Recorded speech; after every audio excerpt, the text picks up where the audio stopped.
Wow, sana all may championship ring! Sabi nung player na na-trade sa previous team niya na nag-champion! Wait lang, bibigyan din yan kahit wala na siya sa team.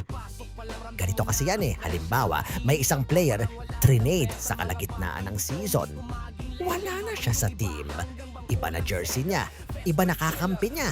Tapos biglang nag-champion yung dati niyang team. Tapos makikita mo sa social media, may ring pa rin siya. Anong klaseng magic yan? Kakampi na siya ng kalaban ah. Bakit bibigyan pa ng sing-sing? Akala mo may dayaan? Wala, bossing. Ganito kasi sistema niyan sa NBA. Una sa lahat, lilinawin natin. Yang championship ring, hindi award yan ng NBA. Hindi si Adam Silver ang naglilista kung sino bibigyan. Ang totoo niyan, regalo yan ng team owner. Si NBA, magbabayad lang yan ng 150 pirasong sing-sing. Sasabihin nila sa champion team, "Oh, ito pera, pagawa kayo ng sing-sing." Pero yung team na mismo ang magdi-decide kung sino bibigyan. Kahit ball boy, kahit yung tagalaban ng jersey, pwede bigyan kung gusto ng owner. Kaya yung player na na-trade, kasama pa rin siya sa listahan. Pangalawa, respeto sa ambag.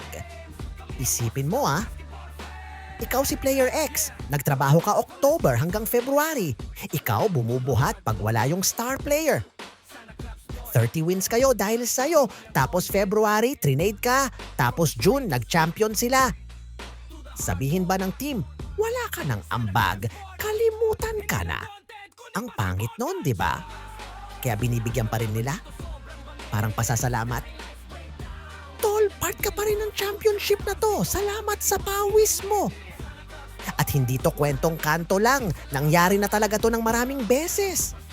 Pinakamatindi si Anderson Varejao noong 2016.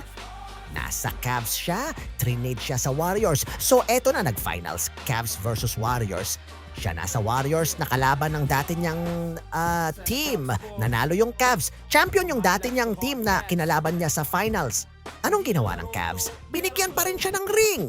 Kahit kalaban na siya, ganon nila ka-appreciate yung 12 years niya sa Cleveland. Kita mo? Nasa team ang desisyon, wala sa NBA.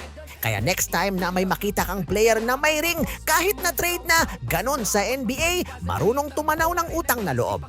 Hindi porket wala ka na sa picture nung dulo, burado na agad lahat ng ginawa mo sa simula. Iba yung nasa official record ng NBA kung sino champion at iba din yung sing-sing. Yung sing-sing, kwento yan ng buong season at kasama siya dun.